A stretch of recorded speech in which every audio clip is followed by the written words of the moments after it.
The Corvallis School Board meeting on December 16, 2021 is called to order. If you're willing and able, please join us for the Pledge of Allegiance. I pledge allegiance to the flag of the United States of America and to the republic for which it stands, one nation, under God, indivisible, with liberty and justice for all.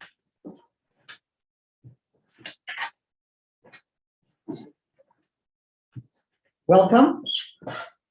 Oregon law allows public meetings to be held entirely online. In the interests of public health and safety for all community members, especially for immunocompromised individuals and their families, the Corvallis School Board will continue to hold its meetings online. Public comment is available at some of our meetings, including today. Information about how to provide public comment is available on the Corvallis School District's website. Additionally, the board's agenda and packets, as well as the link to the district's website channel, are available on the school board page on the district's website. Public meetings are live streamed on the district's YouTube channel, and a recording is posted at the same channel, typically the day after the meeting. I am grateful that this technology makes it possible for more community members to view and or participate in the school board meetings, given the flexibility provided by Oregon law.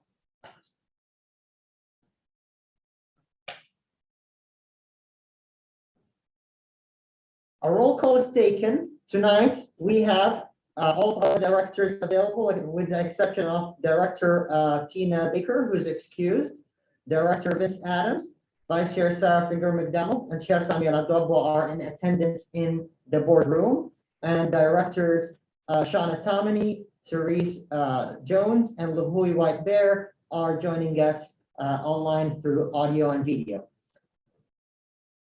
Due to technology and connectivity limitations, some virtual participants attending may have their video off some or at all times. Also, I want to welcome Assistant Superintendent Harder, who's filling in for Superintendent Noss. This evening, Superintendent Noss is in Chicago for his Education Doctorate, EDD, hooding ceremony. I want to send our congratulations to him and excitement for this huge accomplishment. And thank you for Assistant Superintendent Harder for filling in for him. With that, our next item is board members' reports. Does any school board member wish to provide a report? And I would love to hear reports about Lincoln School for anyone who did that too. So anyone who would like to be recognized for reports? Director Therese Jones?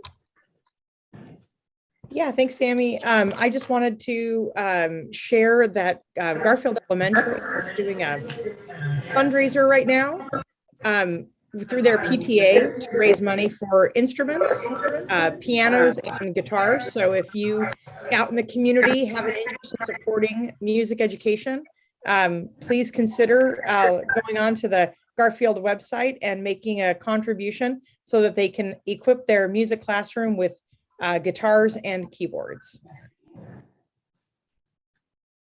Thank you, Therese. Director Lahui White Bear up next. Lou? Thanks, Sammy. And there's a little bit of feedback again from the room. Just thanks.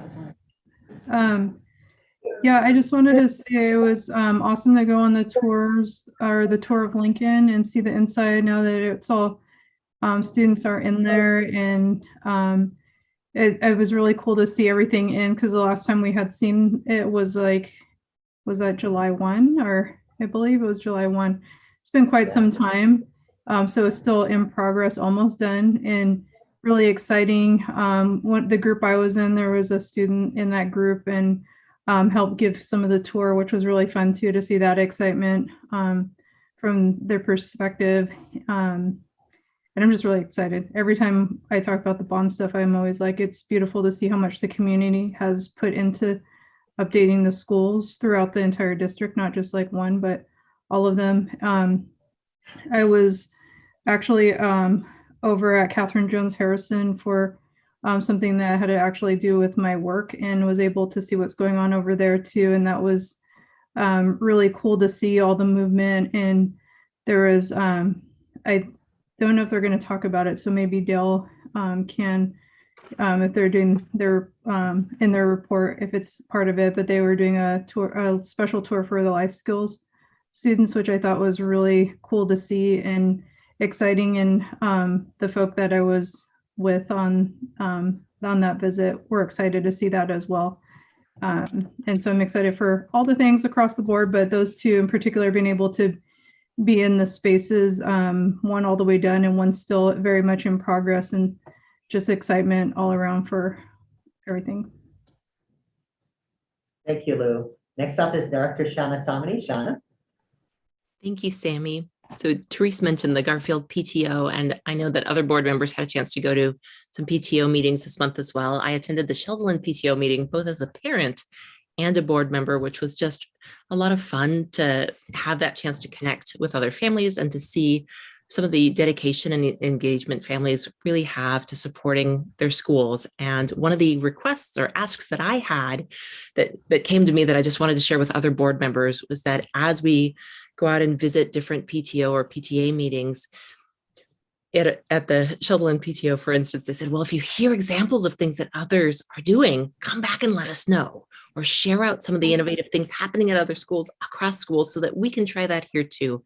So I know that there's a lot of dedication to looking for ways to support students, to support teachers, to raise money in the community, as well as other ways of engagement. So if you hear ideas that might be great to share out, that might be something for us to connect about as a board in terms of how to share that information out. Wonderful. Thank you, Shauna. Any other board member wish to provide a comment? Or a school board member updates? Well, I do have a couple of updates. First of all, I want to report actually earlier this morning, I met with State Representative from House District 15, Shelley Borchardt Davis, who represents some small area around Crescent Valley and Mountain View boundary, and connected with the concerns that we hear from our communities, and also listen to what she hears from her constituency, since we have overlapping constituencies in terms of employees and parents and families who live in both districts. I want to acknowledge also the advocacy and the great work that we have from our own representative, Dan Rayfield, and State Senator Sarah Gelser.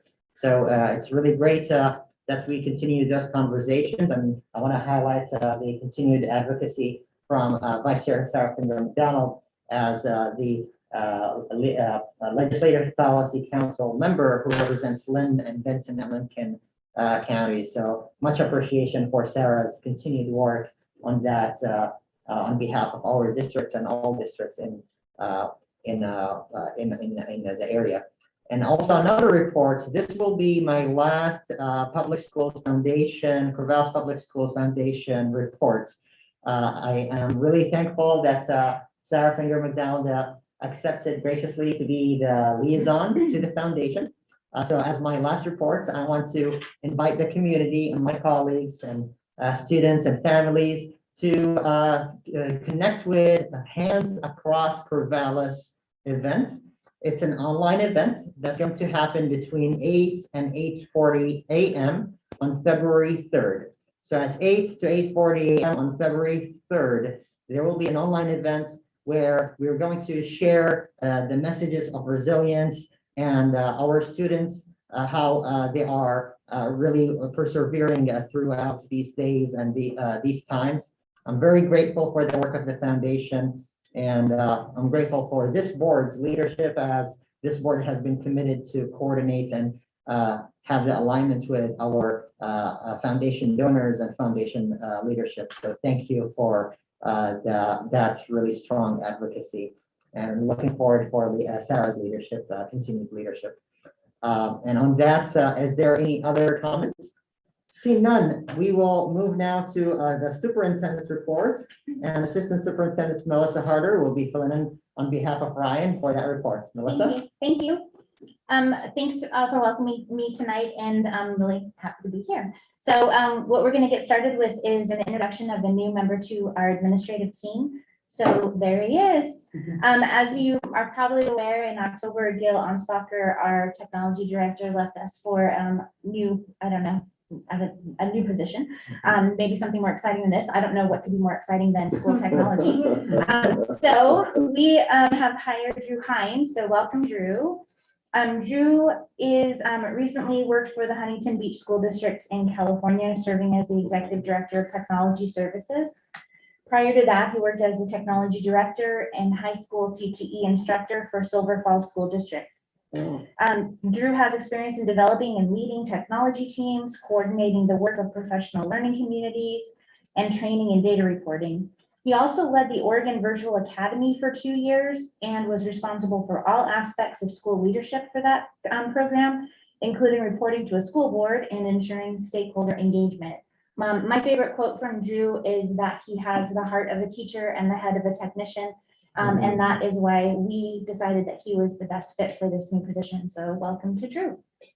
Welcome, Drew. Drew, if you want to unmute to say something, go ahead. Something. That's it. Thank you, Chair Sammy, members of the board, Assistant Superintendent Harder. It's just been a pleasure to get to know the staff this last month, and being so new to a group, but having been an Oregonian and understand the unique needs of Corvallis, I look forward to serving you. Thank you, Drew. All right, moving on to our next update, COVID-19 vaccine clinics. During the last 2 weeks, Corvallis School District has partnered with the Benton County Health Department and the Corvallis Boys and Girls Club to host 3 COVID-19 vaccine clinics. Clinics at both Lincoln and Garfield elementary schools were also supported by building staff and were hosted in the late afternoon and early evening to reduce barriers for families to attend. It was very cool to see staff from both of those buildings working those clinics, some of them getting their shots at the same time and kind of setting that example or showing kids, you know, so I can do it, you can do it. So it was a nice little example for them. Between the 3 clinics, we were able to provide the following vaccinations: 328 COVID-19 doses to children ages 5 to 11, 248 doses to those who are 12 and older, and 35 flu shots. We're also seeing improvements in the COVID-19 vaccination rates among students, in particular our students of color. Since the last report in November, we have seen the following changes in COVID-19 vaccine rates. So I've got some graphics. I'm just going to kind of talk through them a little bit. We are, as of December 12th, 48% of our students in the age group of 5 to 11 are vaccinated. And when it comes to breaking that down by race, and in November, 26% of our Black students 5 to 11 were vaccinated, and that is now jumped to 33%. And again, back in November, 25% of our Hispanic Latinx students were vaccinated, and that's up to 29%. And then multiracial numbers were 38% in November and 47% today. So those are some really good numbers. And then it's a celebration, and it's kind of like but this was the first week ever in a COVID response that we had an elementary student who was fully vaccinated, who did not have to quarantine due to exposure. So the having to be exposed is bad, but the not having to quarantine is fantastic, and that's because that student was fully vaccinated. And when we look at our students in middle school and high school, 67% of our students in middle school are vaccinated, and 72% of our students in high school are vaccinated. We already talked about the Lincoln Community Tour, but Ryan and I both were leading tour groups on that night. It was a fantastic night, and we're excited to do it again at Garfield. The Garfield Elementary Community Tour is January 26th from 4 to 8 p.m. And if you went to the Lincoln Tour, we'll be doing the same kind of COVID-19 safety protocols, including small groups, signing up in advance, checking for symptoms, wearing masks, and physical distancing. We had a little bit of icy weather this week, which was kind of a surprise to some of us. And we were sitting in a leadership meeting in this room on Monday and just watching the snow come down, thinking, oh my goodness, we weren't planning for that. But I wanted to talk a little bit about inclement weather, and just a reminder that first of all, that our district staff make the call on inclement weather and what to do with it at 5:30 in the morning. So on that day at 5:30 in the morning, the weather didn't look like it did a few hours later, so that's why things were a little bit tricky. But what we decide to delay or close based on the ability of our students and parents and guardians and staff to get to buildings safely, the suitability of our facilities for occupation, and the condition of stuff around us, like road conditions, for example. Last year with remote learning, we thought maybe that was the end of snow days, but it's really not. Our students in elementary school don't go back and forth with their device every day, so we can't really count on our elementary students having a device at home. So we will have snow days where there will be no learning, which quite honestly might be a nice little break for some kids. Except for those Corvallis online students, on days when we delay or cancel school, Corvallis online students will continue to learn because they're all set up to do that. Exciting news from Superintendent Ryan Noss that I'm sure he's going to share more with you soon, and that is that he got to meet Catherine Jones Harrison in person on December 3rd, and he brought with him the principal of Catherine Jones Harrison Elementary, Beth Martin. This was the first opportunity that our staff have had to meet Catherine Jones Harrison in person, and they had a wonderful conversation. There's a great picture that he can show you, and he was most, I think, impacted by the fact that Catherine talked about her teachers that she remembers from elementary school, and it's just, again, that idea of how impactful that relationship is with students and teachers, and she remembers her first and second grade teachers at Roosevelt Elementary in Corvallis. So we are looking forward to continued relationship between Corvallis, Catherine Jones Harrison, and the Confederated Tribes of the Grand Ronde. And then last, the Promise of Oregon campaign. The Corvallis School District was nominated by our school board chair, Sammy, and selected as one of 4 school districts in Oregon to participate in the Promise of Oregon campaign. The campaign's goal is to build support for public education through student voices. We highlighted 25 of our students from Catherine Jones Harrison and Linus Pauling, and each student was asked about their dreams and future goals and why they represent the promise of Oregon. They had their picture taken and some were interviewed on camera. 2 of our favorite quotes from the day. I love my school because there are happy teachers here who are grateful for us. And I love school because this is like a home. So we plan to share posts as the statewide campaign continues with one Promise kid shown on their home webpage every day. We'll celebrate that in our social media as well. And that is it. Wonderful. Thank you, Melissa. Beautiful. So with that, so the reports will be published tomorrow on the packet. And any questions for Melissa? All right, seeing none. Well, thank you, Melissa, for the reports and progress on so many fronts. That's really exciting. Definitely. Now, I would like to introduce our student representatives and welcome them. As a reminder for our student representatives, thank you for being here. And I know you usually are excused at 8 p.m. if you would like to. And if you would like to stick around, that's totally okay. And right now, we'll listen from our student representatives' reports. And we have College Health, Marilu Perez and Isaiah Toma.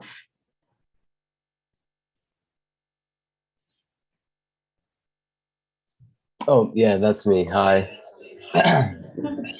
My bad. I forgot that I had to say hi when you said that. Yeah. Do you want to hear? Or yeah, my bad. It has been a few eventful last weeks at College Hill. We have seen higher levels of attendance as students are making greater traction towards completing their graduation requirements and preparing for life after school. Our construction program students have been working hard on drafting and mechanical drawing skills. Their latest project has been designing and building catapults, trebuchets, and ballistas. This is a culmination of the unit and ensures that students understand the design concepts as well as how the drawings communicate their designs.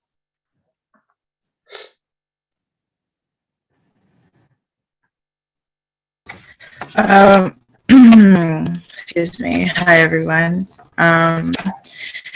We had an awesome Spirit Week this year as students and staff built community through a dodgeball tournament, a crafting card making, a 60s style soda shop, a hot chocolate bar, and a even massive Lego gingerbread house that we all got to build.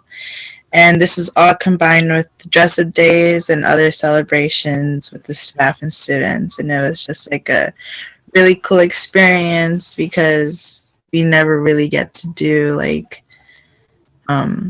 spirit weeks, and it was like really fun to like, you know, get together and just do something for the school. And yeah.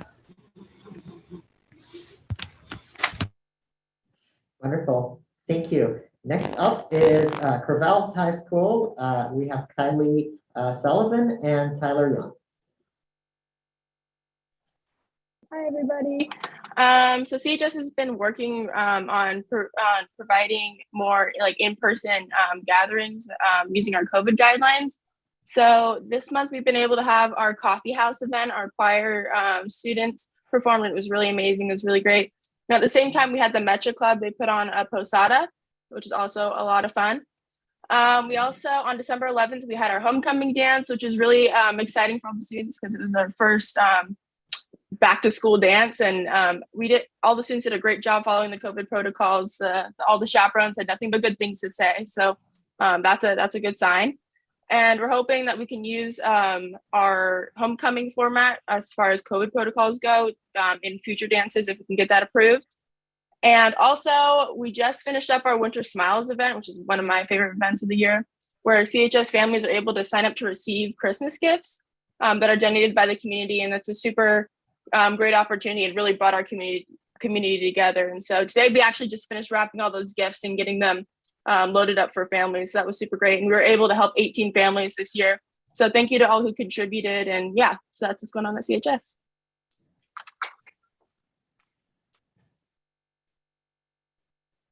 Wonderful. Thank you. And up next is Crescent Valley High School. We have Charlotte Patel and Calvin Kowsky. Hi, yeah. So these past few months at Crescent Valley have been pretty exciting. We have had both our girls these finished ages ago, but haven't really been to a meeting since October. So updates on that. Our girls soccer team and our volleyball team both made it to the state semifinals, and both our cross country teams finished second at state. Meanwhile, our speech and debate team has had some individual first place finishes, although no first place team finishes yet. We've had a successful Vine and Moses toy drive going on, and our seniors have been pretty busy in applying to their colleges. So best luck to them and hope to get in.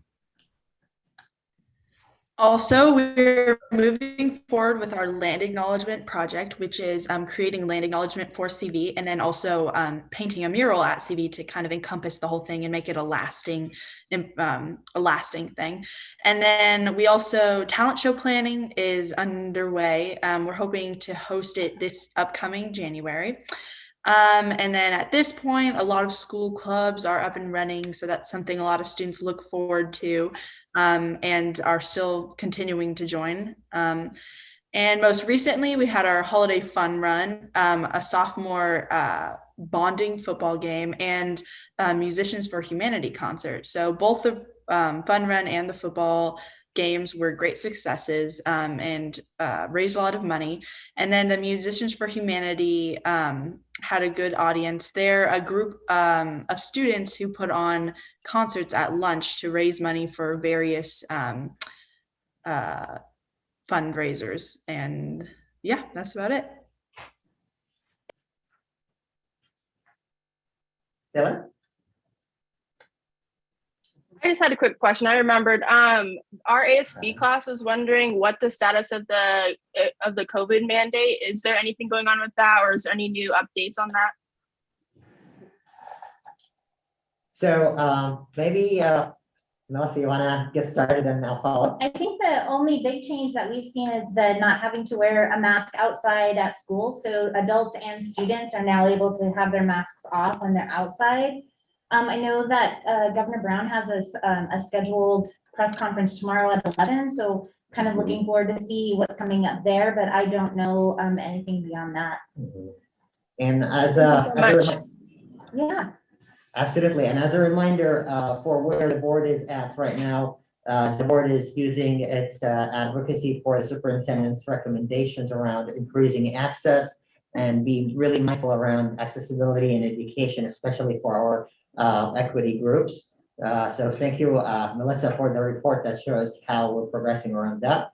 However, the board did not use any of the public health measures in its toolkit in terms of policies. And we're relying on the guidance from the state. Thank you. Yeah, absolutely. Thank you. And on that note, I want to just highlight, thank you for the questions. I invite our student representatives to use the virtual hand to raise your hand anytime you want to ask questions following our reports, or even enter into a deliberation or discussion alongside with the board members at any time we do that. Feel free to fully participate. And thank you for all what you do. And on that, we will transition next to public comment. And we have the public comment period is now open. And we have Sean Jacobson.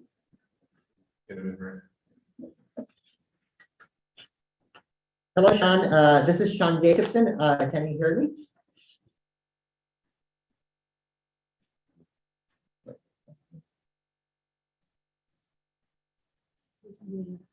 So Sean, you're muted, and there is a *6. I think it's *6, and if it doesn't work, *6 will unmute you.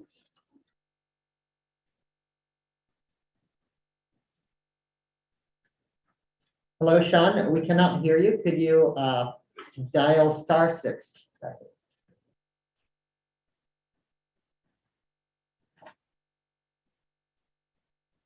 Sean Jacobson, you are muted through the platform, and to unmute yourself on the phone, please dial *6.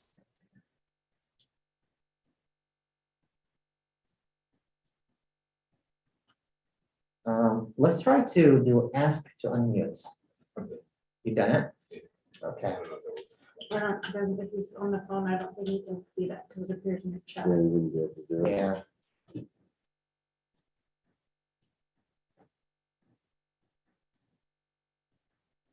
Well, since we have some time reserved for public comment and we have only one commenter, Sean, if you hear us, maybe try to hang up and call again, and we'll wait for a minute or 2 minutes maximum. If you cannot unmute yourself, please call again and we'll wait for you.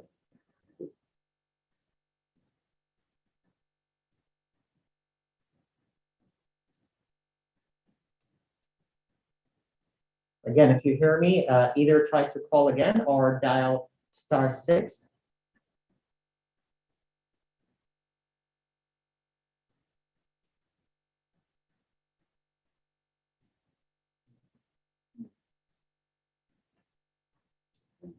Yeah, I'm afraid Sean might be listening through the YouTube and maybe there's some delay there. That would be my assumption.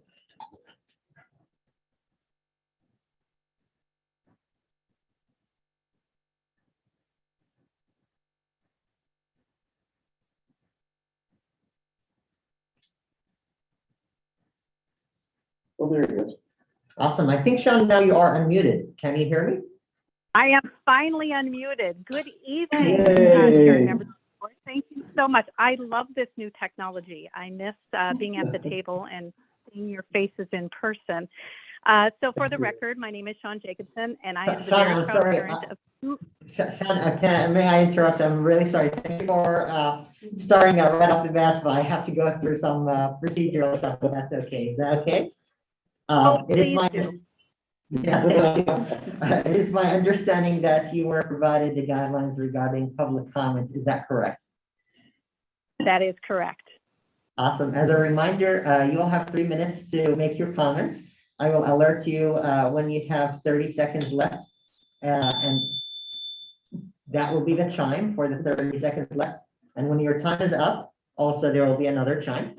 Following your comments, the board will have up to 3 minutes to ask clarifying questions. Before you start your comments, as you already started, please state, or as you already stated, please state your name for the record and state whether you reside within the district boundary or not. And with that, feel free to start whenever you're ready. Great. So I'll start again. Good evening, board, chair, members. My name is Sean Jacobson. I do reside in the Corvallis School District. And like I said, I'm the proud parent of 2 daughters that attend the schools. I want to thank the board for acknowledging receipt of my most recent letter regarding some of the changes in the approach to mathematics education. I did listen to the presentation at the last meeting of the vision report. And I do have some outstanding questions that haven't been addressed. I don't expect and know you will not be addressing them tonight, but I would like to formally request, if possible, a meeting with the board, the administration, and a group of concerned parents to address some of the continued questions we have. So I just want to publicly share a few of those questions with you. So my first question is, how is the district providing supports in the classroom for teachers that now have students at the quote, it was called the low floor and high ceiling levels? After talking to, I do know quite a few school teachers, and it does not appear that there is time for them to meet the needs for up to 1/3 of the students in their class that I would say would fall on one or the other end of the bell curve. My second question is, if teachers are only to teach grade level math, how do they support the students that are currently below grade level or above grade level? And how do they ensure that those students are not either missing content nor repeating content, both of which we are seeing as parents, many of us have discussed this, frustration, disengagement, and boredom.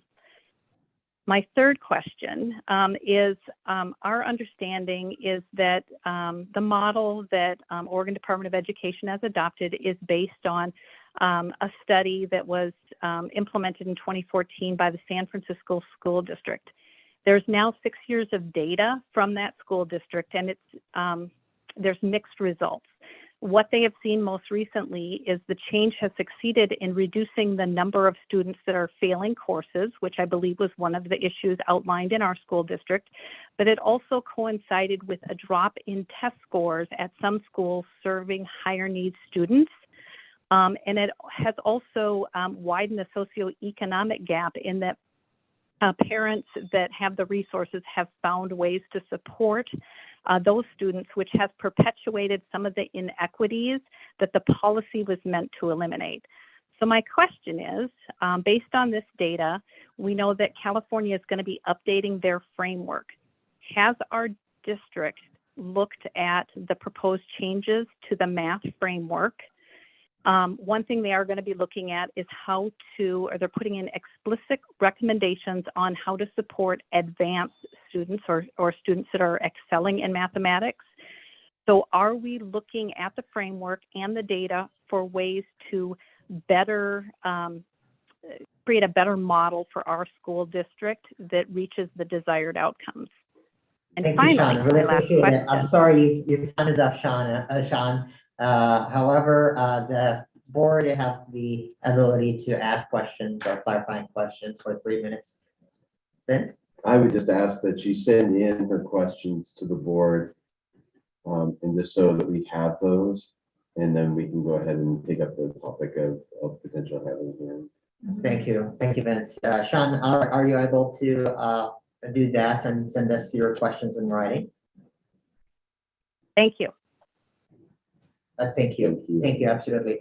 And I would like to invite you and all community members, if you have any questions related to this topic, we've been forwarding them to staff so we can have really as much community input as possible, so the communication on these questions is clear and shared with all parents. Thank you. And with that, seeing that there's no further comments, the public hearing is now closed. And I'd like to invite community members who would like to provide a public comment in the future. Feel free to register through the instructions available at the Corvallis School District website under the Meets the Board page. Next item now is Muddy Creek Charter School Annual Reports. And we have Josh Stober with us here. Josh, welcome. Thank you. It's a pleasure to be here. It's really nice to actually see everybody. This is my first Corvallis School District Board meeting, so and I imagine it won't be my last, at least hopefully. I didn't turn my video on earlier because I was wearing my Christmas suit today. Since being an elementary school principal, I realized you have to dress for the last day before students go to break. So it was a pretty exciting day. In fact, my day with students ended with getting a pie in my face. So that was also a first for me. We did a raffle for students that have been behaving this last couple of weeks. They all got to have tickets, put their name in it to, you know, have a little bit of incentive. So then names were selected and they got to choose who would get a pie. And well, fortunately, or unfortunately, I'm not sure. It was a good experience though. I was definitely one of the ones selected. In fact, we had four volunteers and we were all good sports. So all four of us ended up, you know, selecting students to throw some pies. So it was pretty cool. Anyway, not enough about that. Let's go back through the report. Little history just on myself. This is my first year at Muddy Creek. Prior to Muddy Creek, I was an administrator over in the Harrisburg School District. And most of my experience was in the secondary level. So elementary school has definitely kind of been a unique challenge, but it has been a heck of a lot of fun at this point. So that's just kind of my background. I believe most of you are aware of where Muddy Creek School District is. We're just south of Corvallis a little bit on Bell Fountain Road, the old Innovale building. So that's where we reside. Just a couple of things about Muddy Creek. We currently have about 100 students. We were slated to have about 120, you know, prior to this year starting, but we obviously, like a lot of school districts, had some parents opt to keep their kids home. We're hoping to gain some of those back here as we get past the first of the year. And now that elementary age school students are able to get vaccinated, we feel like we're going to have some more students return to get some of our numbers up. So that's a little bit of history is, you know, kind of coming through at the start of the year. I think I included a report. Everybody, the board members should have my report. What I want to do is just go through, just highlight a couple of things and just talk about some of the things that we're hoping to accomplish this year and then also into the future. So, and feel free to interrupt anytime if you have questions as well, or you can wait till the end and we can have some discussions as well to make it kind of more of a conversation other than just the reports. Staffing wise right now, we have, I believe, six classroom teachers. We're K through 5, one teacher per grade. Most of our class sizes are running right around 20 students. We have a few smaller classes, kindergarten being one of them, because we had quite a few kids opt to keep their students home. So I think we're at about 13 in our kindergarten. And then in our 5th grade, we're down a little bit in numbers as well. We're, I think, about 13 or 14. We have some specialists as well, other than classroom teachers. We offer PE, we offer art, we have an ag science teacher, and all those are just part-time positions. And some of those are also sharing other responsibilities as a small school. We have about 20 staff members total. Some of the things that we've been able to use with some of the additional ESSER funds were to bring in some specialists like the agricultural science teacher. We've had a counselor this year that was utilized the SIA funds. And that's the first time I believe that Muddy Creek has had a full-time counselor, and it was a great year to have one, I can tell you that. We, like other schools, certainly have been, you know, struggling with some of the things that students are coming in with, some of the, you know, trauma that they've suffered. Just a lot of things show up. So having that extra support has been really crucial, and we're thankful to have her. One of the things I was going to highlight about our counselor as well, and I mentioned it early on, was she's really brought in a lot of social emotional learning. And also we're trying to build our PBIS model, which is that positive behavior for students. And I think so far it's been a real success. She's went into all the classrooms. She's teaching small groups, teaching something we introduced this year was something called the zones of regulation. I'm not sure how many are familiar with those. Those are our different colored zones. And so it's really nice to ask a student when they're having a tough time, hey, how can we get you back in the green? What are you feeling now? Are you sad? Are you in the blue zone? Are you yellow, or you're, getting a little bit excited or not ready to learn? So having those tools and communicating with parents too has been really useful. So that's some of the work that she's done, and I think it's been a real benefit. Some of the other things, I think what makes our staffing unique as well, we did have quite a bit of turnover this last year, the director position included. We hired 4 new classroom teachers, but I'm really, really excited with what we have in. We have a lot of teachers that really are focused in kind of our vision, which is project-based learning. If you've been out to Muddy Creek, we have kind of a unique campus. We're surrounded with agriculture. We're surrounded with opportunities for the kids to get outside and learn through experience. My background before I became administrator was science and life science specifically, and that's really what drew me into Muddy Creek, having those authentic learning experiences and trying to take some of those things and combine them with core classes, with math, with our English and language arts. So it's really been a pretty cool experience so far to get out and go with the kids and do some of that exploring and really find staff members where that's where their passion lies. We've got quite a few teachers that have been in Corvallis area for quite a while.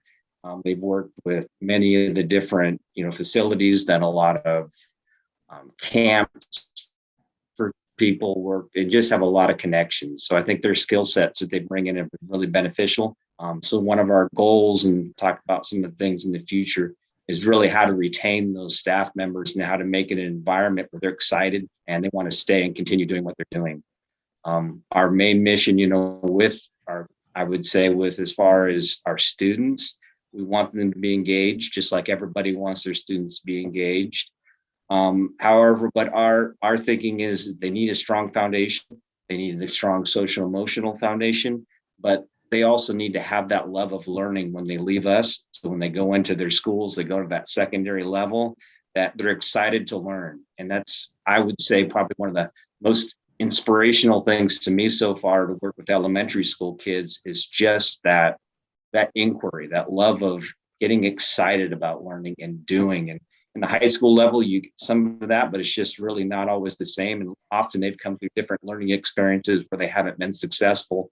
So it can be a little bit of a challenge for them to get re-engaged and, have that, why do I need to be here and what's important about learning? So definitely one of our goals, retain our staff, higher quality staff that really have that passion for our vision, and then, be able to obviously keep them long-term and have our kids basically, and not just our kids, but our families. That's one of the reasons families choose Muddy Creek, because it is a lottery system. So they need to select to get in there. Is they want those little bit smaller class sizes. They want the opportunity to get outside and learn, and just to have kind of a family feel with being such a small campus. So those are things that, I think really make Muddy Creek stand out. Definitely, happy to be here so far. And I guess now I can talk a little bit about projects that we're looking at doing for the future. I've recently met with the Benton County Foundation, and I'm trying to pull in some financial support so we can build an outdoor learning center. Because one of the things that we, like I said, we like to get outside, we like to do, but we realize that our space is often cramped.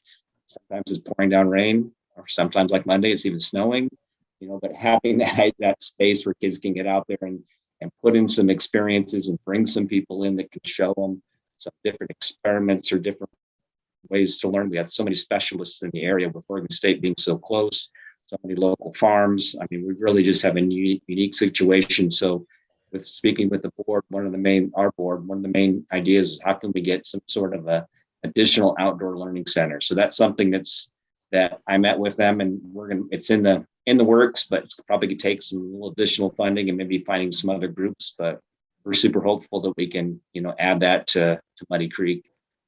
So I wrote a couple of notes down here to make sure I didn't forget anything to mention.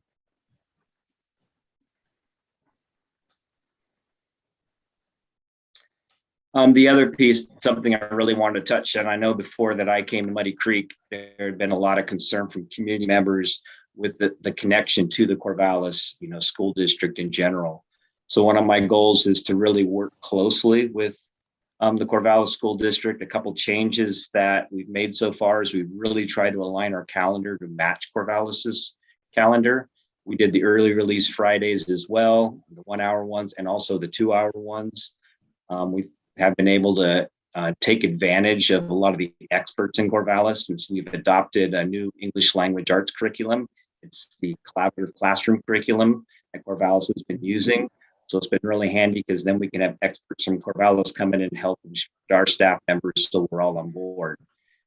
That's a great benefit to have. Plus then when our kids leave our school and they go on to the district schools, they're already familiar with it and there isn't a gap in learning and the different things that they need. We've already been aligned with the math curriculum. That's the same. So really as many opportunities as we can to align with Corvallis, we're happy to do so. I get the chance to meet with Melissa monthly. We go over different things. We're in communication. So really one of my goals is to continue that process of aligning. I hope to bring in some professional learning communities. That's something that I'm familiar with from before in my other district.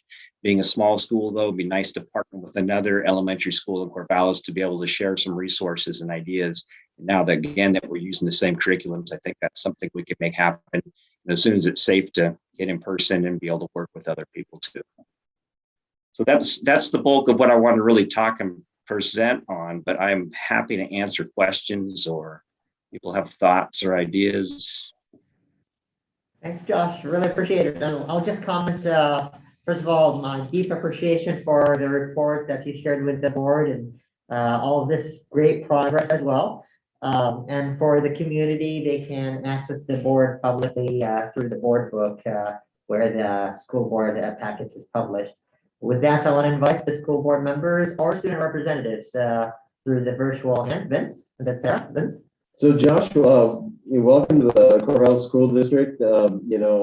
For years, ever since I've been on the board here in the Corvallis School District, I have been an advocate for Muddy Creek. I just love that little school and the way they teach kids.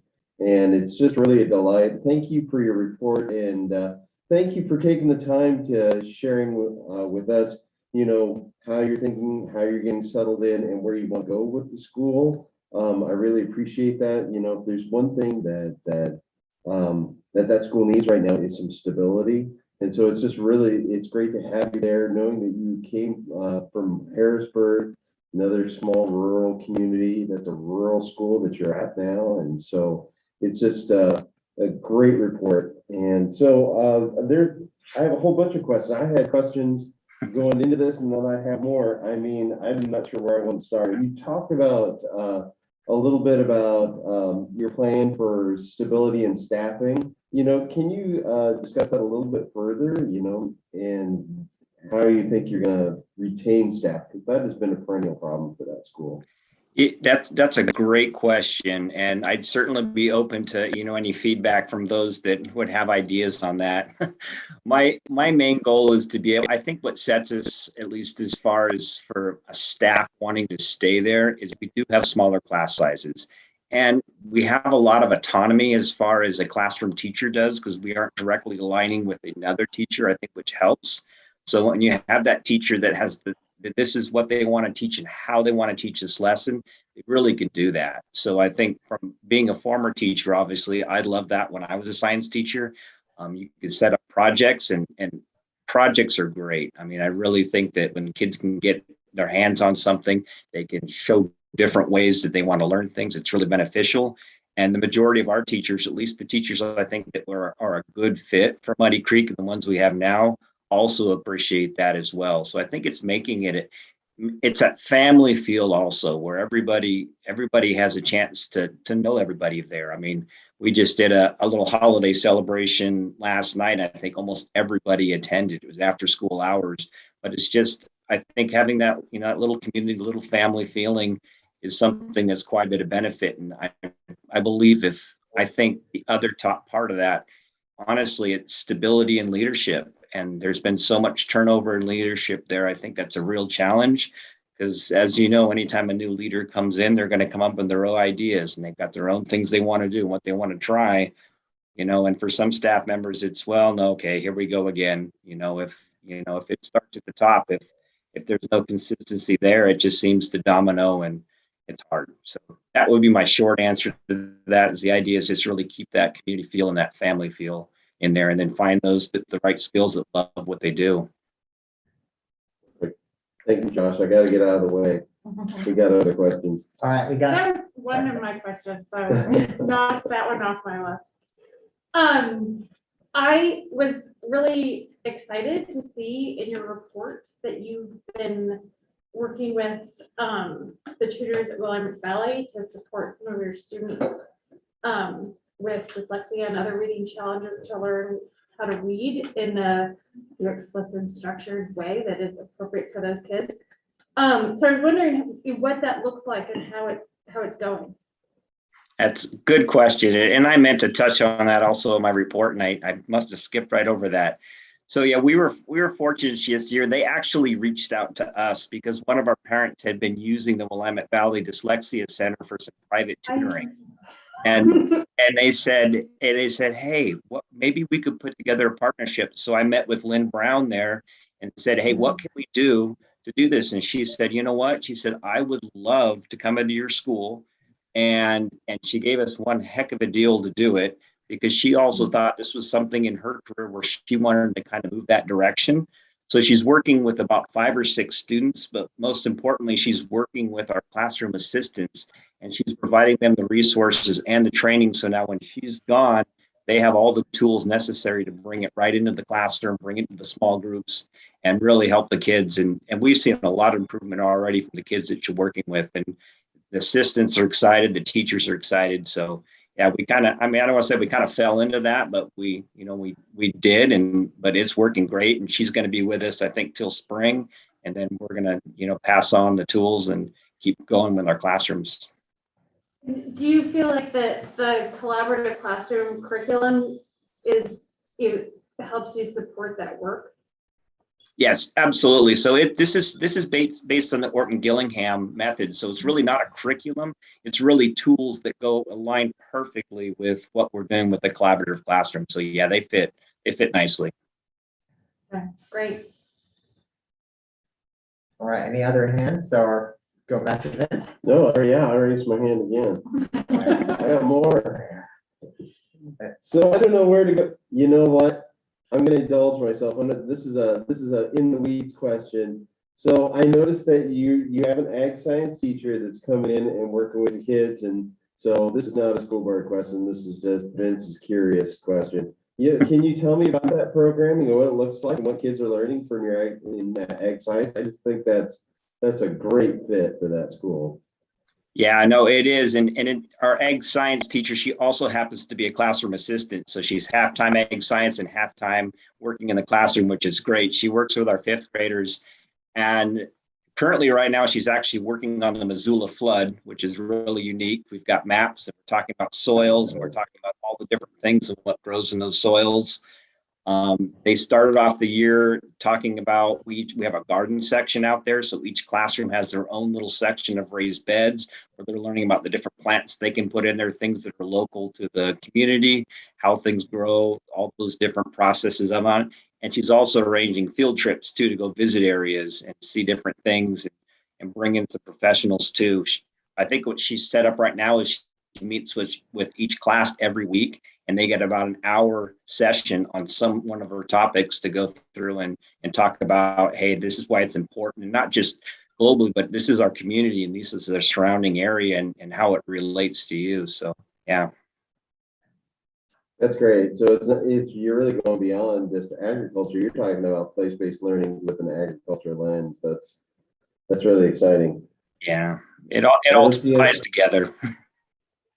I don't see any other hands. So the Corvallis School Board heard from both our primary and secondary administrative teams, and I don't have to tell you, there's not a lot of assessment data out there, academic assessment data, and so they have really done something really innovative and really focused on student experience as kind of like this antecedent factor for student success.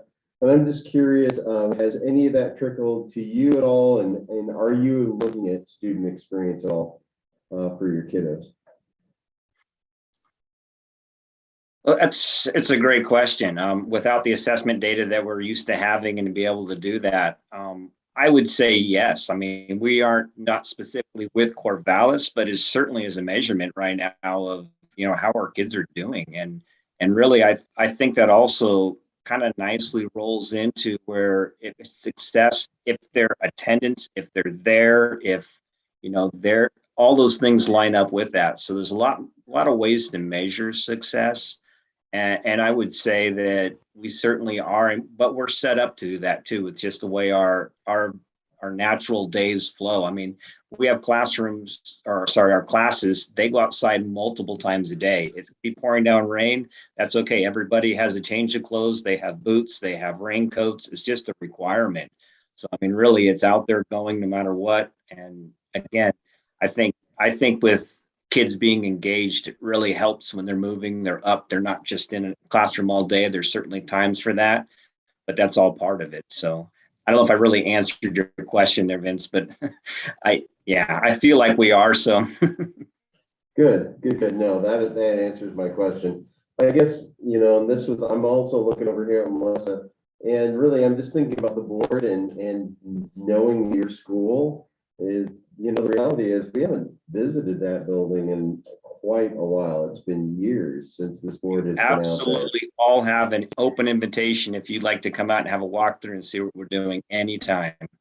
Yeah, so I think that, you know, as soon as, you know, hopefully this pandemic is going to roll back, knock on wood, and we can get out in buildings. I know, man, I think we need it out there, and so folks can see the unique learning that's happening in Muddy. That'd be great. Absolutely. Well, Josh, I want to highlight a couple of things. I really appreciated sharing the real world learning and also the health and wellness and the focus on these factors or goals that the Corvallis School Board is interested in. You shared that really clearly. As the years come in and we get to really have more communication around what happens, I would appreciate to see really more about how you progress on those goals. You have long-range facilities planned within the Muddy Creek as you're getting funding from Benson County Foundation. So really, I can see the alignment on the goals that are setting Muddy Creek students and their staff and families for success. So really, thank you for doing this work, and I can see this exactly the synergy and also the uniqueness of Muddy Creek. Really appreciate that. I never said this publicly, but one of the kids in Muddy Creek during one of the tours pulled me when I saw him holding a snake and told him, maybe I said that already before, but anyways, I told him that, aren't you afraid the snake will sting you? And he looks at me and I was like, snakes don't sting, they bite. So really appreciate, I appreciate that learning opportunity, and also to see students that they can really share information and communicate that way. That was really exciting. So looking forward to for the tour whenever that is possible, and really appreciate all what you shared. Our board members, do we have any more questions, comments? All right. Well, one thing I want to lean on Melissa and Josh here. I know that OSBA have done a different setup with charter schools in terms of they don't have access to services directly unless there is an agreement with the school district that's hosts them. And I'm assuming we have yeah, we did that a couple of years ago when the previous executive director wanted to do some work with OSBA and their school board and some policy stuff. So that agreement's in place. Awesome. But I would like to just take an opportunity to say that Josh and I do meet every month, and it's been great. We are able to talk together, problem solve, work through things with some of our specialists. We've been sharing some of our staff with Muddy Creek to help with things like behavior planning, our counselor to train the other counselors. So there's been a lot more collaboration than I've ever seen before this year with Josh, Josh's leadership. So I appreciate that he's there too. That's wonderful. Thank you, Awesome. Melissa. Thank you so much, Josh. Really appreciate it. Yes, and thank you all for the opportunity to talk about my school. I love doing it. Absolutely, absolutely. All right, with that, wishing you a great rest of your evening. Thank you so Josh. much. Thanks, Josh. All right, next up is the bond update. I want to welcome Kim Patton, Dale Kuykendall. Is that right? And How long do we have Dale? so Dale and Kim, welcome. And we have two items here. Let's start with the bond program update. The school board members and student representatives, we have received reports, and I believe, do you have any questions or comments? All right, navigating board vote. Yeah, so am I. I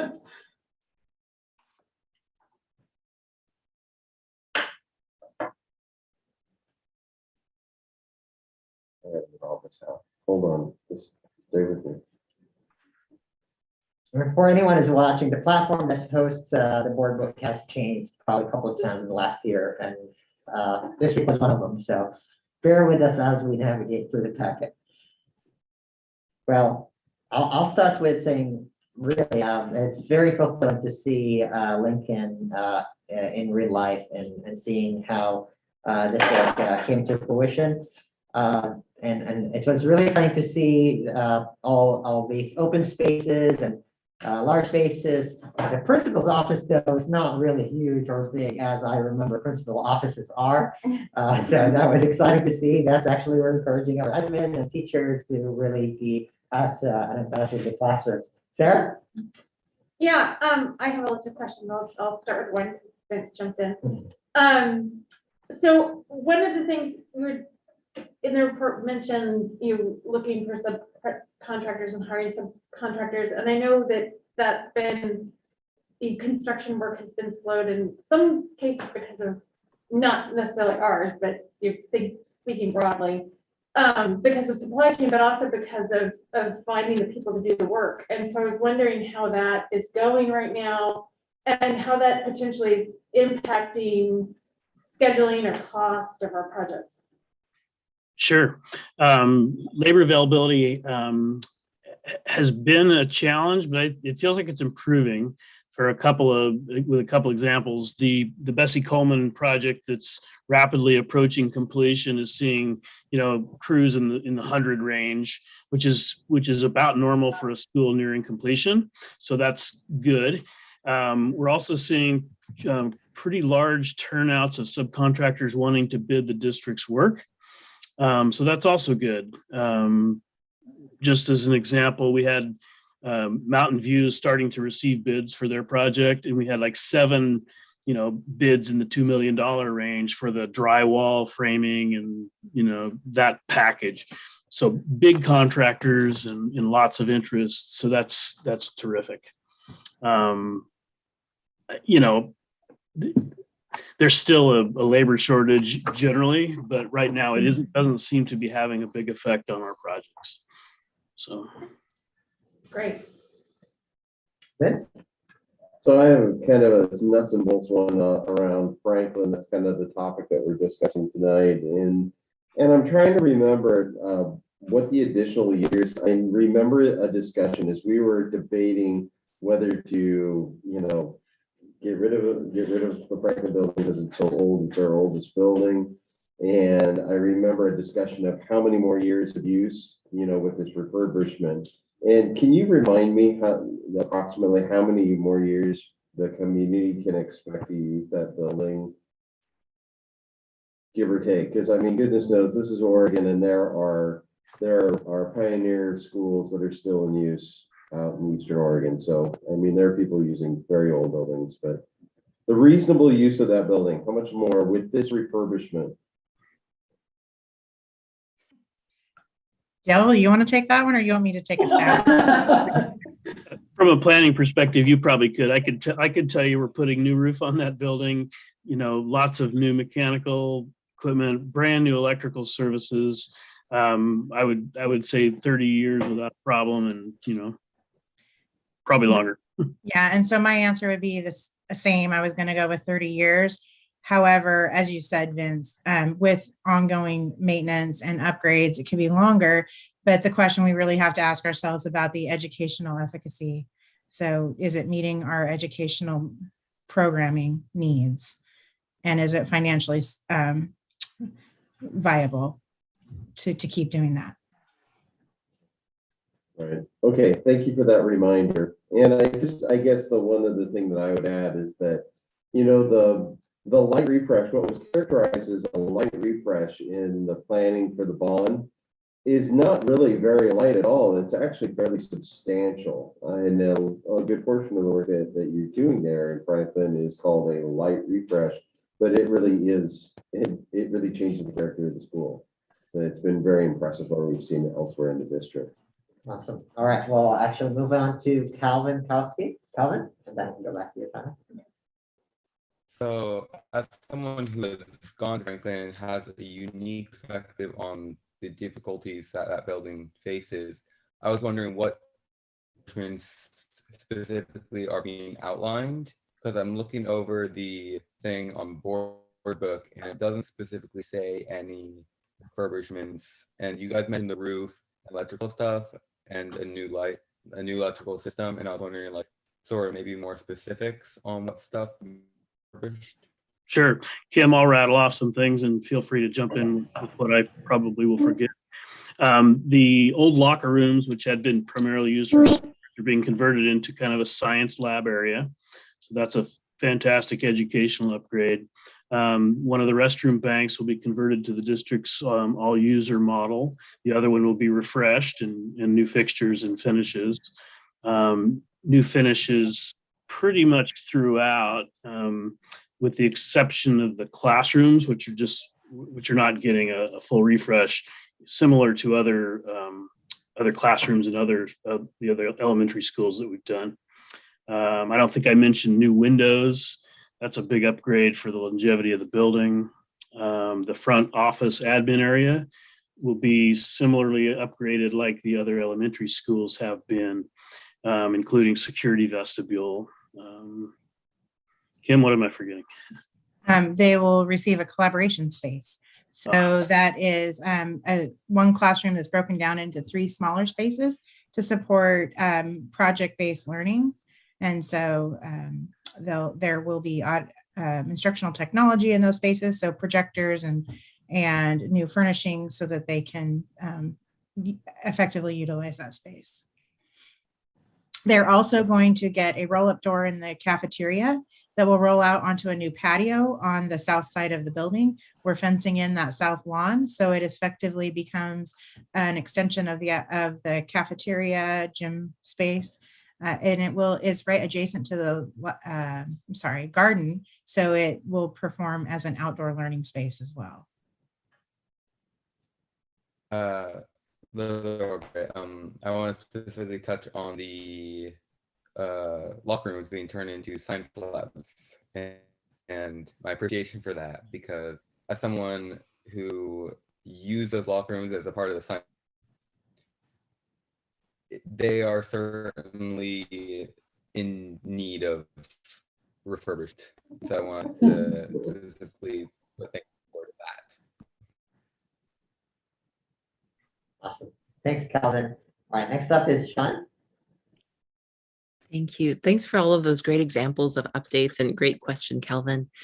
So my question, just sort of building off of that, many of those examples that you gave just demonstrated some of the educational upgrades to be able to repurpose different spaces to better meet those needs. In response to Vince's questions earlier, Kim, you mentioned, is the building meeting educational program needs? So it sounded like in some of those examples, that's been the aim, is to better use the school space to meet those educational program needs. And I'm wondering, back to that question when you posed it, are there other major areas or other areas where questions are coming up about that are not being addressed right now, that are sort of holding that question in place in terms of the longevity of the building versus really can some of these educational program needs be met? I'm just curious what some of those gaps might be that aren't being addressed or that maybe aren't able to be addressed currently. So that's a good question, Shauna. I'm just going to tell you, I'll call the elephant in the room. It's that we are not adding on a cafeteria at that building. So the gym and cafeteria are the same space. And there was multiple reasons for that, but of which really came to the top is that there's not a good space on that campus to add that functionality to the building. And so other than that, the building is very functional for, especially for K-5. When we get to 6-8, I would say that the science spaces are making a huge improvement to the educational delivery for that purpose. However, some of the classrooms are small for the middle school students. Thanks, Kim. That's really helpful to hear. Mhm. I'll go back to Sarah, Vince, unless there's someone else who didn't ask her. Yeah, I want to ask a question that's not sort of nuts and bolts question. So we've had kids and teachers and administrators in the buildings at Garfield and Lincoln now for a little while, and I just was wondering if you've heard from our staff at all what the experience of teaching in those new spaces has been like, and having access to the collaborative spaces has been like. Because we're also excited about it. We want to hear what it's like to work there.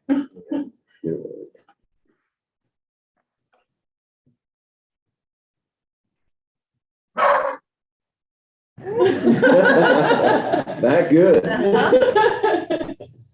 Somebody has an opinion.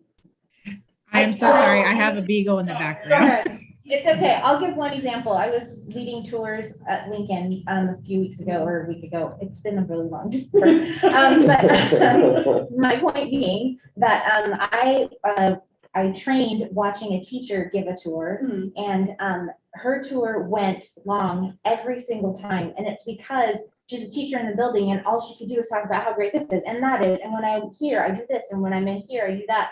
And they're like just the delight and the pride that was kind of emanating out of her. It was a great tour. It was a long tour, but it was a really good tour. So I feel like there's just this real positive energy around all that, like especially Lincoln has to offer. Yeah, and I will highlight probably, I know which teacher you're talking about because I was in her tour. And she mentioned how the glass garage door that's open for the art space to create an open space for science and arts whenever the weather allows was an experience that she got from Fulbright's experience abroad and brought into the design stage, and now it's there. It's just so amazing to hear her talk proudly about that. Yeah, definitely.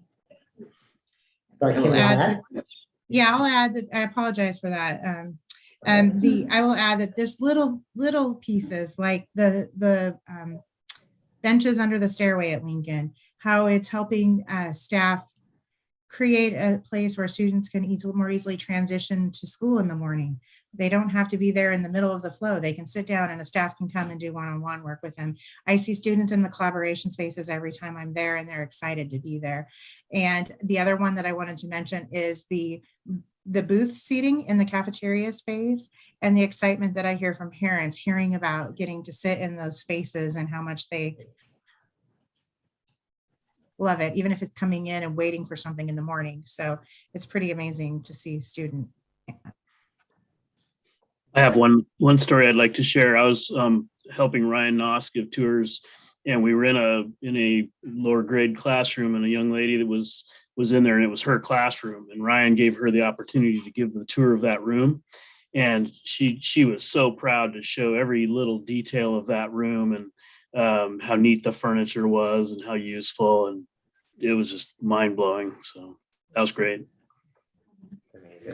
Great. Yeah, that's what I wanted to hear. Beautiful. All right, well, up next, Vince. Yeah, I mean, I'm just going to dovetail on the back end of that. And, one of the conversations that we had in the planning for the bond, was that our buildings are a statement of what we think or how we value statement about education or what we believe about education and what we believe about what is possible for our kids. And so, while it's a delight to hear these stories, it's not completely surprising because this community has placed a high value on education and our children. And so, people should be happy and proud and excited. And so the reason I have my hand up is that while I didn't get to go to the Lincoln tours, I did get to hear from people who did, and there was just lots of positive feedback.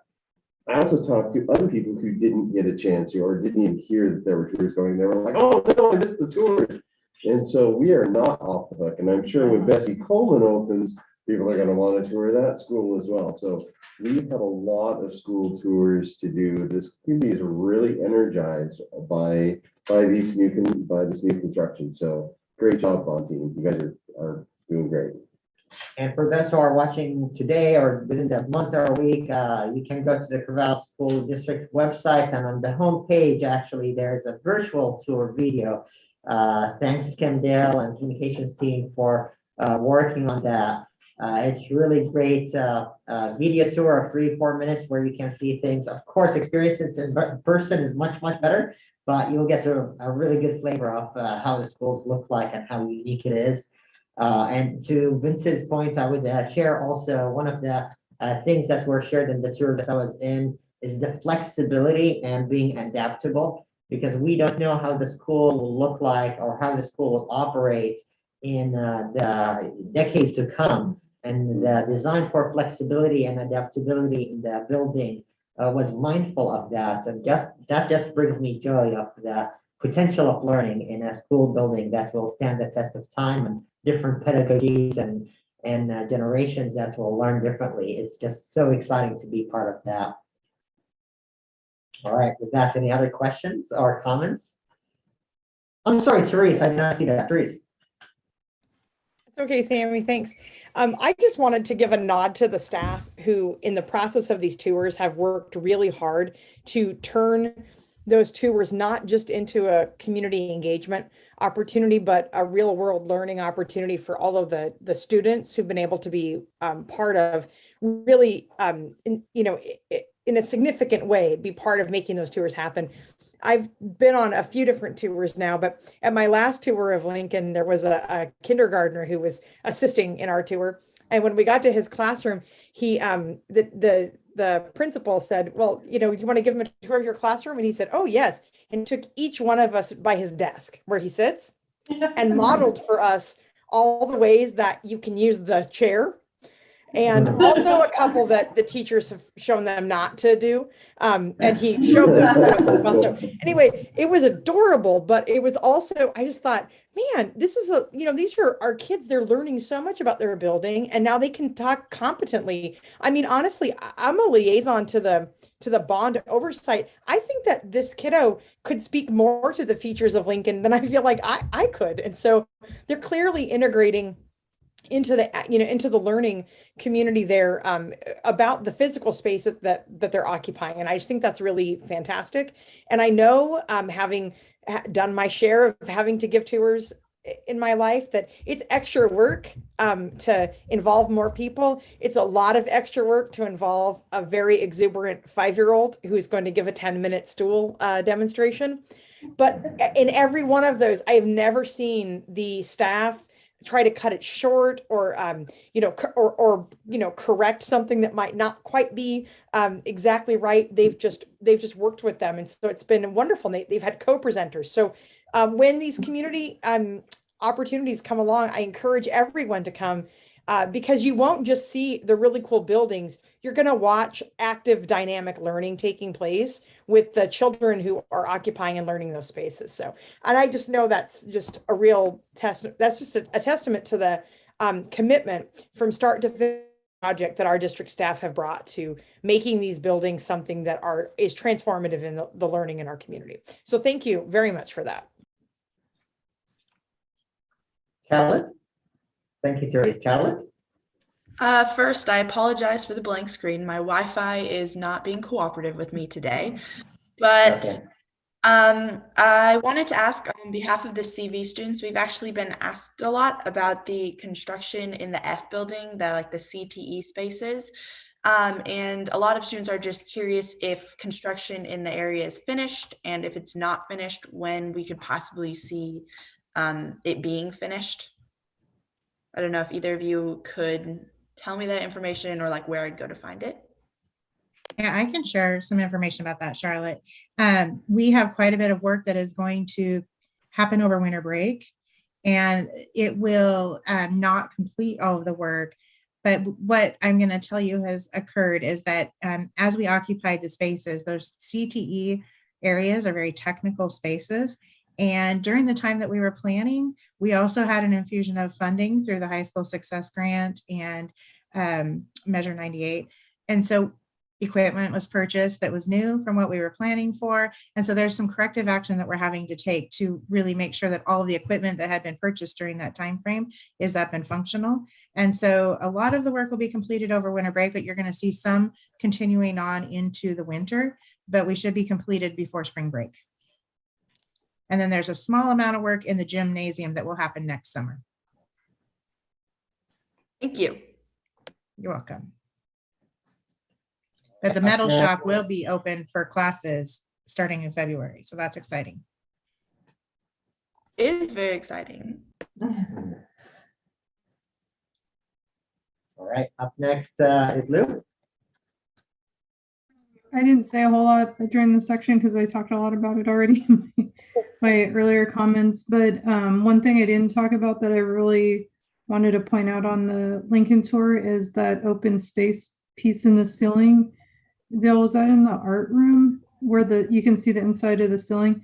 Yes. And I just wanted to point out like how intentional some of those choices are that can impact students like futures thinking about their careers, or how that could spark curiosity around construction and engineering and electrical work and all these other pieces that, because they're able to see like, oh, there's more than just a wall or a ceiling there. And I think those kind of design choices are really cool and inspiring for kids. And I just wanted to point that out in case, because I don't think those are in the videos either of the tours. And so just so folk know that there's those kind of things that seem like they were really positive for student experience as well.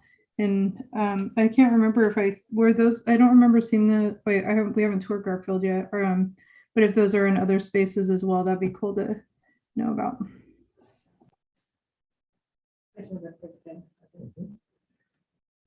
Go for it, Sarah.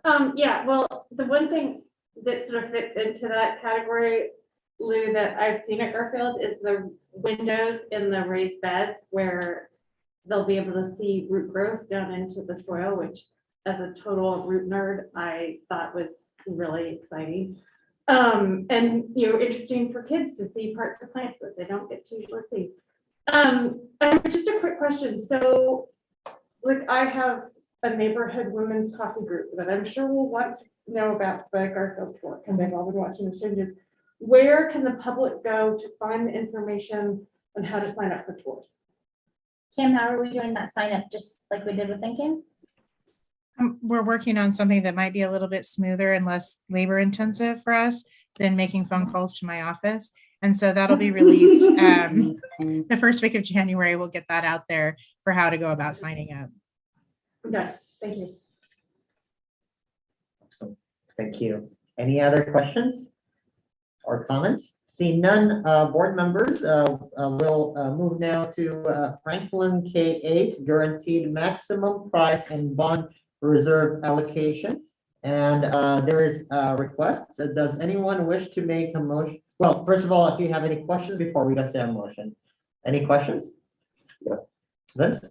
So does this additional allocation fall within the budgeted contingency for the project?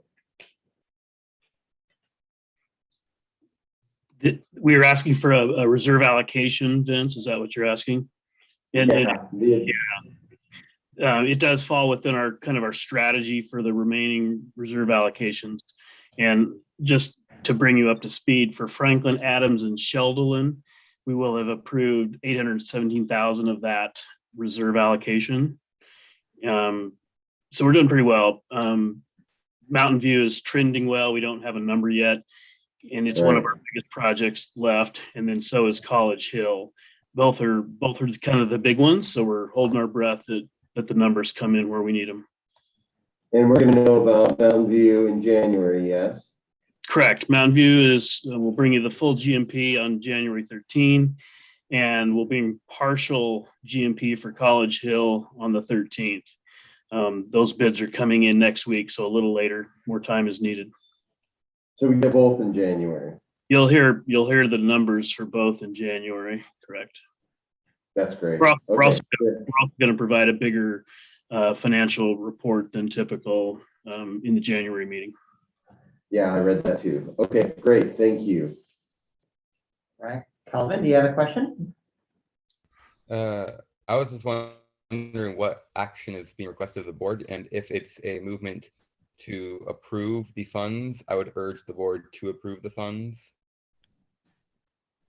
Absolutely. Thank you. I'll try to answer, and maybe Kim and Dale clarify. The action requested from the board is, as we have a commitment for bond funds for the whole project. Now we're going to approve specifically allocated amounts as a maximum guaranteed number of dollars that we will be working on as we work with contractors to implement the requested projects for Franklin. And also from the bond reserves, we're going to allocate some of that money to fully fund the project. Dale, Kim, did I describe it accurately, or any clarifications or additions?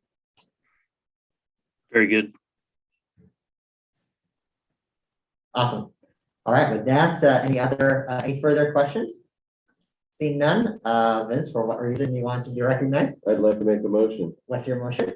I move to authorize staff to execute a guaranteed maximum price amendment with Fortis Construction for the Franklin K-8 renovation in the amount of $9,297,677 and approve the allocation of bond reserves in the amount of $2,520,420 to the Franklin K project to fully fund the project.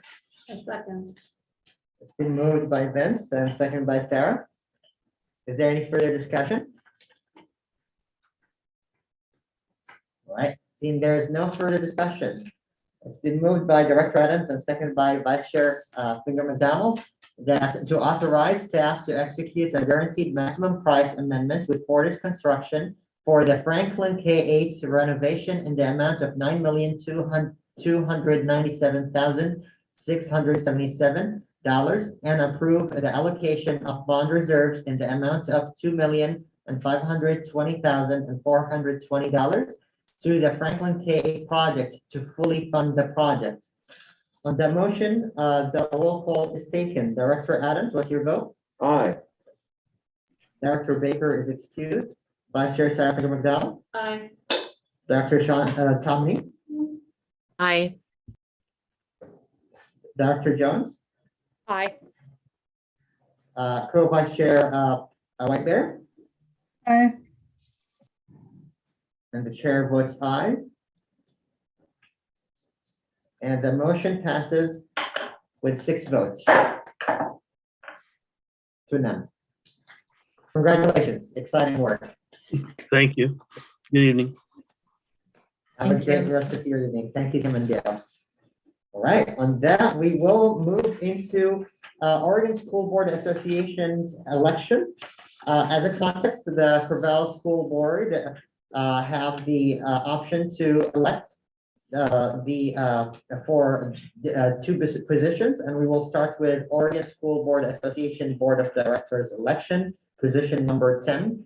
Board members, you have received the packets with a candidate and explanatory information. Do we have any discussion or a motion or questions?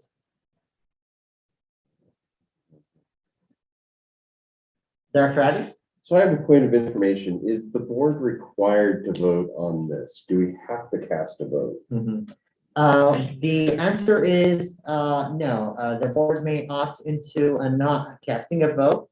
However, that's in effect, have the effect of the district not casting a decision on a vote within the region. So Lynn, Benton, and Lincoln school boards will have the option to vote yes or no. And if one board abstains, the yeses and the no will prevail one way or the other.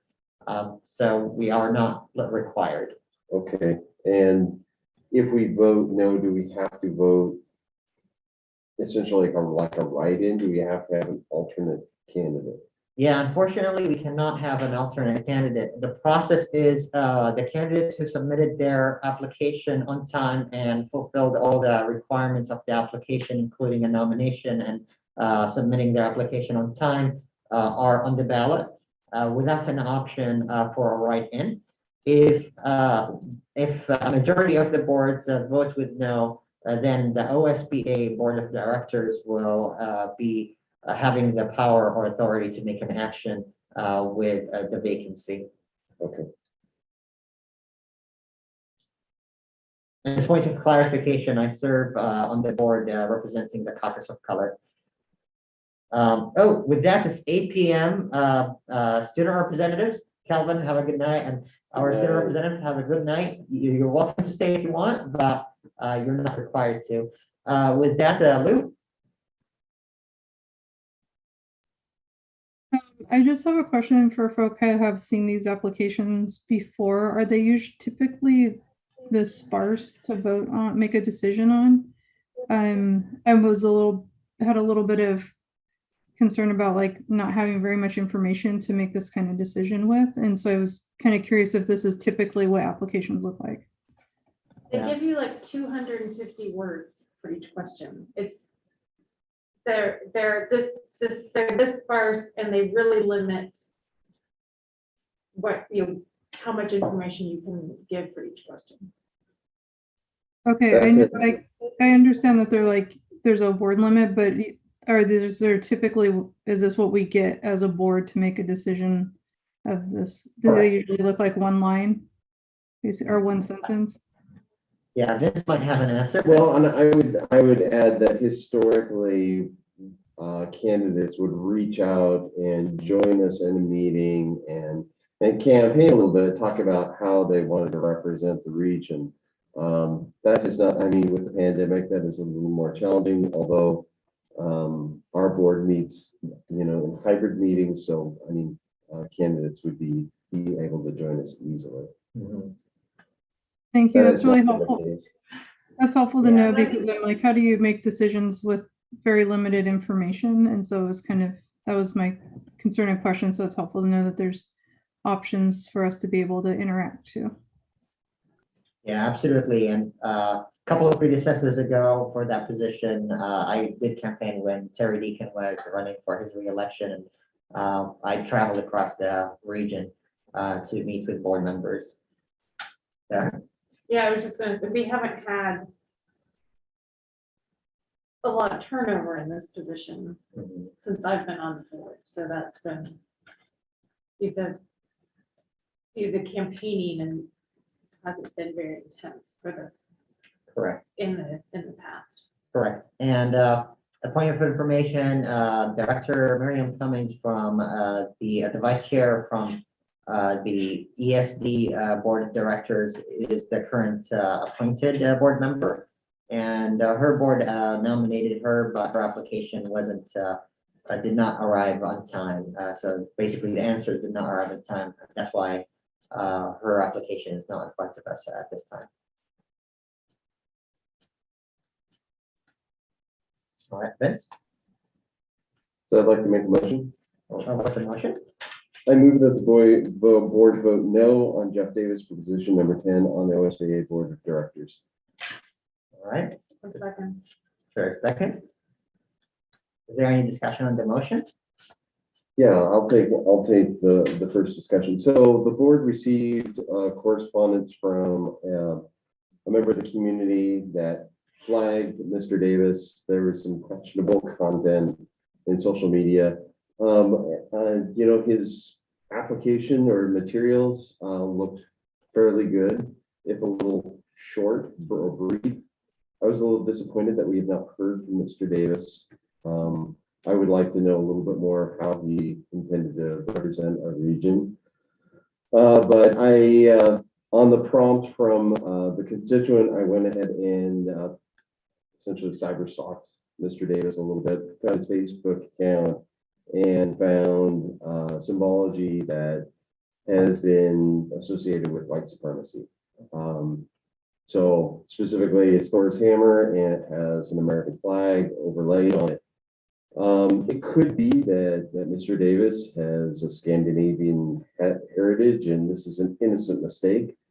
That said, in this day and age, school board members have to be careful with the way that they present themselves in social media.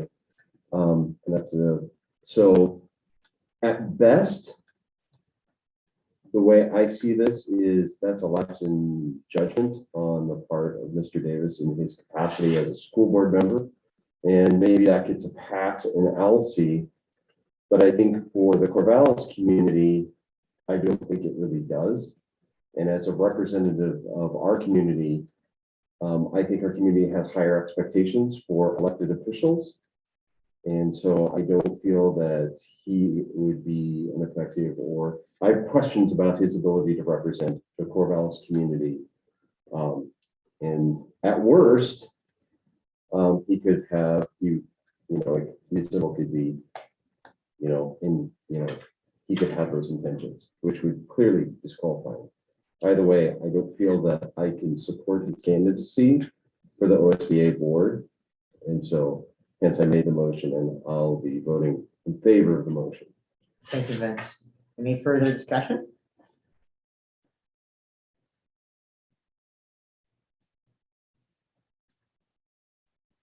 Seeing there is no further discussion, the chair would like to recognize Director Adams to restate the motion for the record. Stand by. Leave it in front of me. I move that the board vote no on Jeff Davis for position number 10 on the OSBA board of directors. And it's been moved and seconded. For clarification, an affirmative vote will pass the motion and in effect will render the board's vote as a no. A vote in the negative will fail the motion. So on that, seeing there's no further discussion, we would go into a vote. And Director Tomini, what's your vote? Aye. Director Jones? Aye. Co-Vice Chair White Bear? Aye. Director Adams? Aye. And Vice Chair Finger McDonald? Aye. And the chair votes aye. Director Baker is excused. And the motion passes 6-0. With that, the board secretary on behalf of the board will cast that vote before the deadline tomorrow. Thank you, Ken. Thank you, Ken. And also, since I have the privilege to be on the OSBA board, I would be willing to share the sentiments of this discussion on this vote as the board will be, as the board of directors of OSBA might be considering an appointment at the time if that comes into its business. With that, now we will transition into Oregon School Boards Association Legislative Policy Committee. Does anyone have any questions or anyone wish to make a motion? Director Adams. I'd like to make a motion. What's the motion? I move to vote for Sarah Finger McDonald for position number 10 on the OSBA Legislative Policy Committee. Is there a second?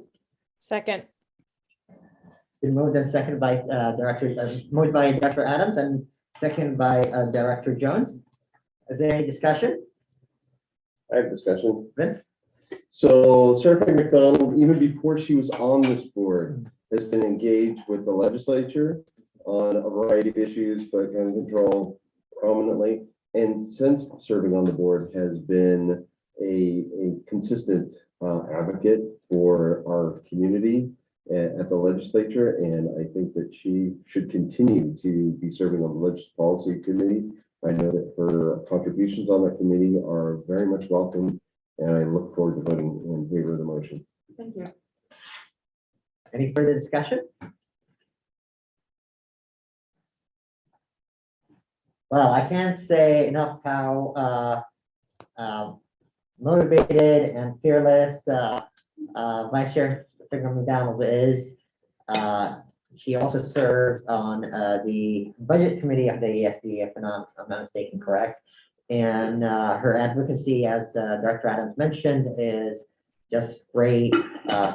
She gets work done, and I'm really proud of her representation and voice. So I'm definitely also in favor of this motion, and really grateful for her service. And the board actually received communication from Vice Chair Finger McDonald summarizing her work, her advocacy, and how she really did her duty serving on this position to the fullest extent. So thank you so much for your service and your work. I'm looking forward for your continued advocacy. Thank you, Sammy. All right.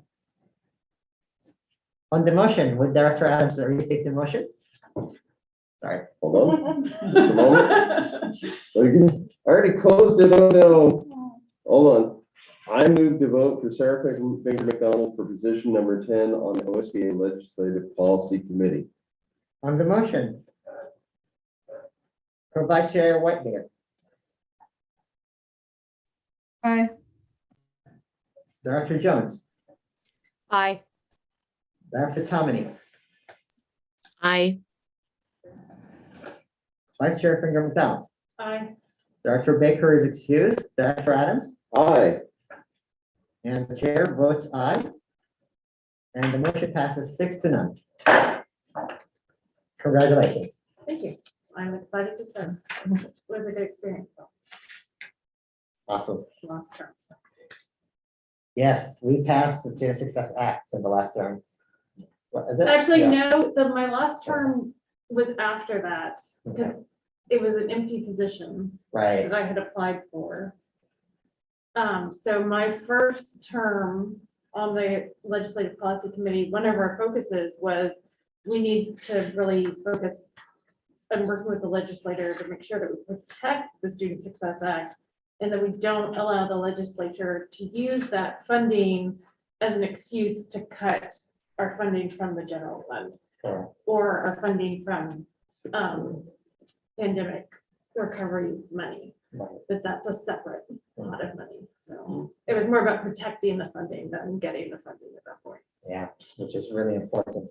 All right, on that, the board secretary also will cast the votes accordingly in the affirmative. And with that, we'll move into consolidated action. As a reminder, the items under this portion of the agenda are for action. Does anyone have a question about anything in consolidated action? And I'll state I'll state them for the record. We have the minutes, licensed personnel action, addition of position to the non-represented employee salary schedule, district behavior coach, and board policy ACB, every student belongs, revised second read. The chair will pull out the district behavior coach. Any other things? So Melissa, Sarah. Oh, it's just sort of a general question as you know, as we were looking at the licensed personnel action, and I mean not the specific that, but just the personnel action. In that, a lot of the information in the news lately has been about the difficulty filling positions in school districts and the impact that's had on schools. And I was just wondering where our district was and how that was going for us. We are in that same struggle. We are regularly, well, first we'll talk about substitutes. So when our staff are out sick, we are regularly having open positions that are not filled. We have principals who are covering classrooms. We are a little bit relieved with some of the help with our certified or classified staff we can sub, and also our student teachers who can sub. So that's been helpful. As far as hiring, we're always, it feels like, still hiring. And I know that the HR department is constantly busy as we're moving new employees in to take these positions that we have. So, and sometimes we have positions, speaking from experience, like my district nurse position that has been open now for probably 2 months, and I've had no bites. Wow. So a lot of those kinds of experiences throughout the start of the year. Thanks. Anything else? Anyone would like to pull out anything? Well, Melissa, I would like to, first of all, thank you for the work on district behavior coach, the work on collaborative problem solving and supporting our behavioral specialists is so important. And this is a strategic investment that's in support of the mental health and the health and wellness of our students and staff, I would assume. Yes. One of the things that was mentioned is that the teaching and learning departments will be funding that position, correct? Right. So where's that funding coming from? Is it the general fund or is it a Success Act? What's the source of revenue? That is coming from our general fund, from our general fund. Okay. This position is really important for us, in especially with its connection to collaborative problem solving, which is what we use to work with students with lagging skills, challenging behaviors. Currently, about half of our staff are trained in collaborative problem solving, so we still have 50% more of our staff to go. Plus all the staff that we're rolling in.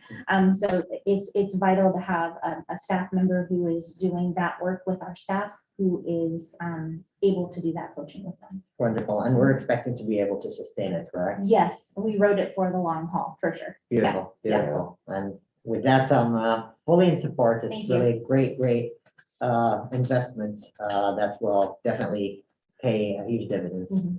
All right, with that, is there any further discussion or questions? Seeing none, is there a motion? Would anyone like to make a motion on consolidated action? Oh, Vince. I move to approve consolidated action.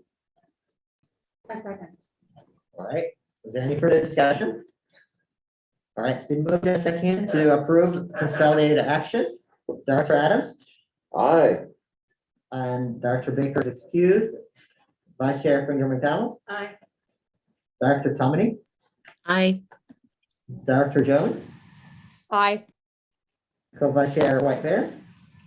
Aye. Chair Abdullah votes aye. The motion passes 6-0. Consolidated information. We have non-licensed personnel information and unaudited financial statements of October 2021. As a reminder, the items under this portion of the agenda are for discussion. Would anyone like to discuss an item in consolidated information? Well, you know me, I love to discuss the financials, but I think you want to go. All right. I missed Thompson Ray. He would go line by line. And Judy, yeah. Oh, hold on. But we don't have any of that. So with that, thanks for their report. Yeah. Well, if you want to retain that tradition, I mean, I went and looked up Lightspeed Technologies. We spent, I think it's $77,000 on Lightspeed, which is a firm in Tualatin that does classroom audio reinforcement, sound reinforcement. Oh, wow. And so that's, which is crucially important. And so they have wonderful videos on their website. And so, going through the financials and looking what the district is spending on actually is a really good way to educate yourself on, about education, how education is delivered. Yeah. What do you spend your money on?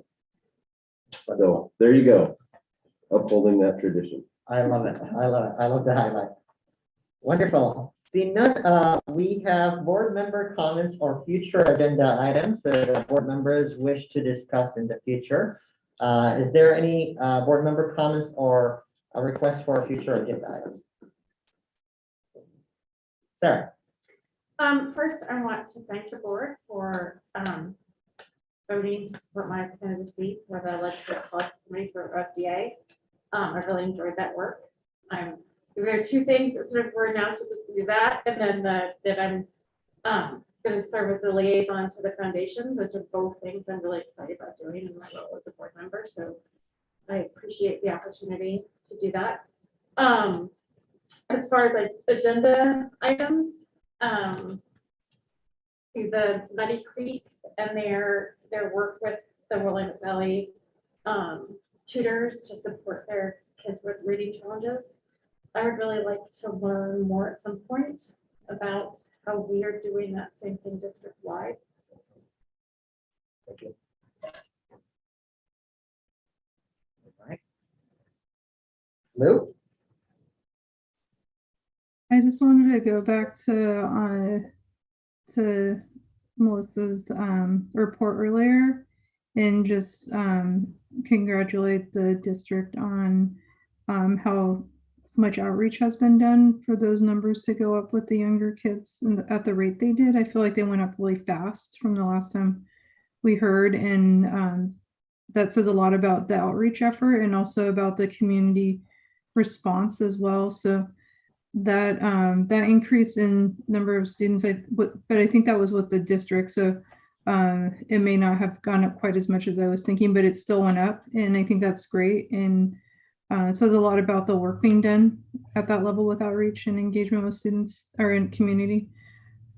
I'm getting tired already. But the other thing I wanted to say was there's also the commitment with the boosters from the community. So as everybody knows, I work at OSU, and the Benton County Clinic was on campus yesterday and today. And every single time, which was multiple times that I went by the street on 26 where the Alumni Center is, there was a huge line that went all the way down to by LaSalle's. So that's a good indication that the community is trying to do their part with the boosters too, and wanted to encourage folk to continue those efforts as well, because we are still in a pandemic. There's another variant, and it's really exciting to see students in school and being able to slowly do things like not mask outside if that's what's going to happen, but we got to keep doing our part. So I just wanted to thank the community as well for responding to that outreach by the district and also the county and doing their parts. And that's kind of what I was going to say. And I'm also in a little bit of shock that we're done this early as well. So good job of your efficiency. Vince? So I was reading an article this morning about education funding in Idaho, and they're going in the opposite direction. They're actually pulling funding out of education.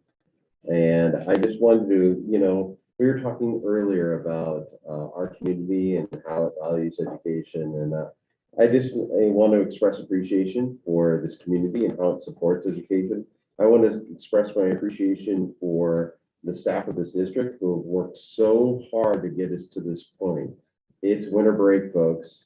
And I hope that there aren't many staff watching this right now, because you should already be on break. It has been a long haul to get to this point, and you all you really deserve this nice winter break. And so get some rest. We got another half a year to go. So thank you so much. I also want to express appreciation for community and community outreach. I had a couple of really good phone calls over the intervening week since our last meeting. Both were about math, but it was just really exciting to have parents actually pick up the phone and call me and tell me about their experience and their child's experience with education. And I just really appreciated that outreach. And I got my booster on Tuesday. I was really down yesterday, but I'm really excited because I don't have any more excuses anymore. I really want to get back to doing community engagement and being with people and hearing from the community. And so I don't know what the rest of the board is going to be doing, but I'm going to start, holding office hours and meeting with people face to face, and hopefully getting to go to PTA and PTO meetings. PTA and PTO presidents, if you're listening, please invite board members to your meetings because we want to be engaged. So going into this winter holiday with a lot of gratitude. Thank you, everyone, for a lot of hard work. We made it, at least this far. Therese and then Shauna. Therese? Yeah, I wanted to two things. One is just thank Franklin for hosting us on Tuesday at their meeting. It was great to have an in-person meeting and connect with parents face to face again. So I would just echo Vince's comment that board members are, we are eager to participate and hear what's going on and bring your questions and your comments back for deeper discussion and within the district. So please let us know. The other thing I just wanted to note is I wanted to note the passing of bell hooks yesterday. I was surprised and saddened by that, but I wanted to just share a quote because I feel like this quote, there are many quotes. We could just take a whole meeting and just read her books and it'd be wonderful. But I chose one quote because I feel like it really reflects the work of our district and it reflects the responsibility of the board with regard to the vision that we are tasked with holding the district to. And so this quote, I feel like is just a really dynamic example of what teaching and learning can look like. She wrote in Teaching Critical Thinking, Practical Wisdom, she wrote, when everyone in the classroom, teachers and students, recognizes that they are responsible for creating a learning community together, learning is at its most meaningful and useful. So I don't think it really needs any explanation. I think it's a powerful statement, and we have lost an amazing contributor to our thinking, who gratefully has left us with an entire canon that we can reflect on and continue to inform our thinking about equity work and making sure that our districts are doing the hard and important work of preparing leaders to take over as we step aside. So thank you to Bell Hooks for all of the wisdom that she has left us, and may we as a district embody the wisdom that she offered in that statement. Thank you, Therese. Shauna? Thanks for sharing that, Therese. I wanted to also just thank, I know they're not here with us right now, but the students who were part of the board meeting tonight, it has been so inspiring to hear from student voice, and that reflected not just in our board meetings, but from the schools as well. And I've been looking forward all week to having student updates this week at the board meeting. And so I'm looking forward to those in the future too. It's just amazing how much is happening within our schools that's student led, in terms of community engagement, the way that students are supporting each other, the ways that they're finding to celebrate one another, as well as with the educators and staff in their schools. And so I'm just left feeling really inspired by our youth and by the students in our district.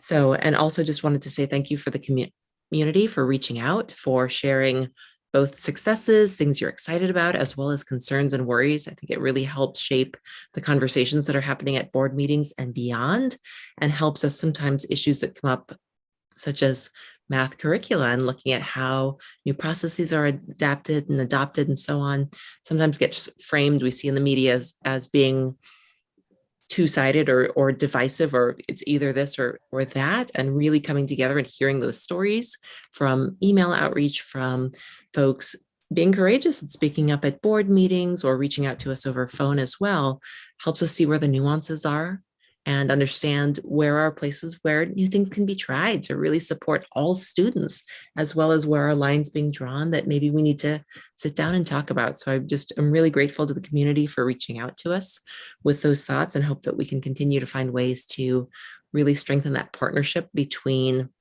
the district and board and families as well. So thanks, everyone. Thanks, Shauna. Anyone else? Just want to know, it went without discussion, but we did discuss this, deliberated a lot in the past. Every student belongs policy that's just passed. Corvallis students and BIPOC community members across Oregon, including students who experience bullying and racial bias in other parts of Oregon as well, have contributed to this policy in its form. And it became a permanent rule and then a law that's mandated. And I'm really thankful for the board for passing this policy that complies with the law, but also I believe will stand the test of time. And it's really unfortunate to realize that this is policy that is really needed in our community. There were incidents of a display of specifically those symbols of hate that were called out in properties outside the Corvallis School District properties themselves, but in places where neighbors, families, children have seen it and experienced the harm. It breaks my heart that the journey continues and gives me a little bit of fulfillment that our schools will be a safe place where the educational learning process continues without disruption. But most importantly, our students, especially students of color, will feel safe and will be protected from just very hateful and despicable animus speech that does not belong to the American values or the values of Corvallis or Oregon. So it goes without discussion, and that's what we did. It goes without discussion. We passed such a policy. I know some college boards do not follow that, and some of them were hesitant to even pass a policy that's mandated by law. If there's any board member watching other school board meeting, and this is one of them, I really encourage them to pass it and to fight for the students, especially the students who have been hurt by such speech and such really harmful symbols. So with that, appreciating and grateful for this board's commitment. And with the sentiments of Vince, wishing everybody happy holidays. And for those celebrating solstice, Christmas, or Kwanzaa, merry and happy holidays for you and for everybody. Have a good break. And I wish you a happy new year and see you in 2022. With that, seeing there's no further business in front of the board's business for 2021 is adjourned.